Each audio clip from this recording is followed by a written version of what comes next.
Alors, je voudrais vous parler, pour commencer cette soirée, du 20, cette nuit du 20 mai 2023. Je vais vous parler de mes trois grands axes de recherche sur les 60 dernières années, si on peut dire. L'astrologie, la linguistique et le prophétisme. Alors, le point commun entre ces trois domaines, je dirais que c'est la notion de cycle. Parce que le prophétisme, finalement, c'est vraiment l'affaire du recyclage.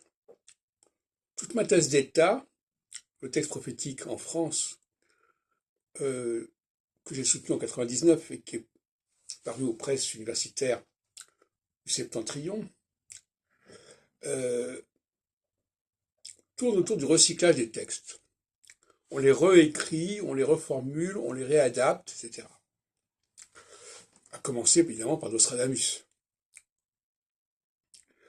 Donc là, dans le domaine du prophétisme, mes deux grands travaux universitaires, c'est ma thèse d'État, 99, et mon post-doctorat de 2007. 2008, je crois, plutôt 2008. Et puis, donc, il y a la linguistique, avec des problèmes de circulation également, quand on passe du singulier au pluriel, quand on passe du masculin au féminin, notamment.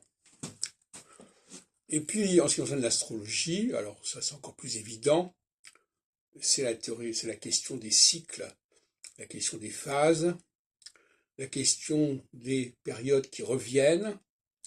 Donc voilà un peu les trois grands processus que j'ai suivis euh, successivement, quelque part, et même simultanément. Enfin, si, successivement, parce que j'ai commencé par la question de l'astrologie, avec ma maîtrise d'hébreu et mon doctorat de troisième cycle, en 76 et 79, qui est paru en 85 sous le titre Le monde juif et l'astrologie. Donc, effectivement, l'astrologie a été liée en partie à la question juive, enfin, pas uniquement. D'ailleurs, à ce propos, je dirais qu'aujourd'hui, je suis plus dans un autre processus encore, qui est celui de la théologie. Enfin bon, passons.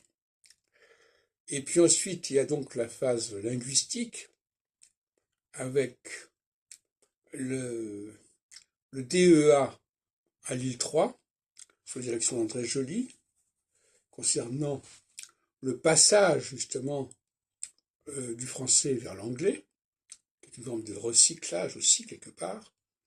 Et en 95, mon DESS de Paris 8, qui traite aussi de l'astrologie, mais également énormément de l'ethnométhodologie.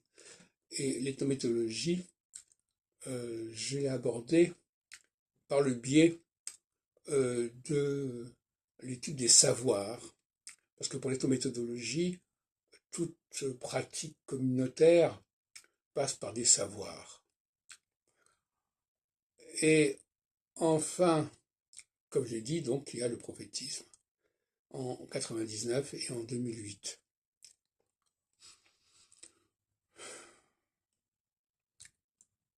Tout ça relève de la cyclologie, du recyclage, d'une façon ou d'une autre.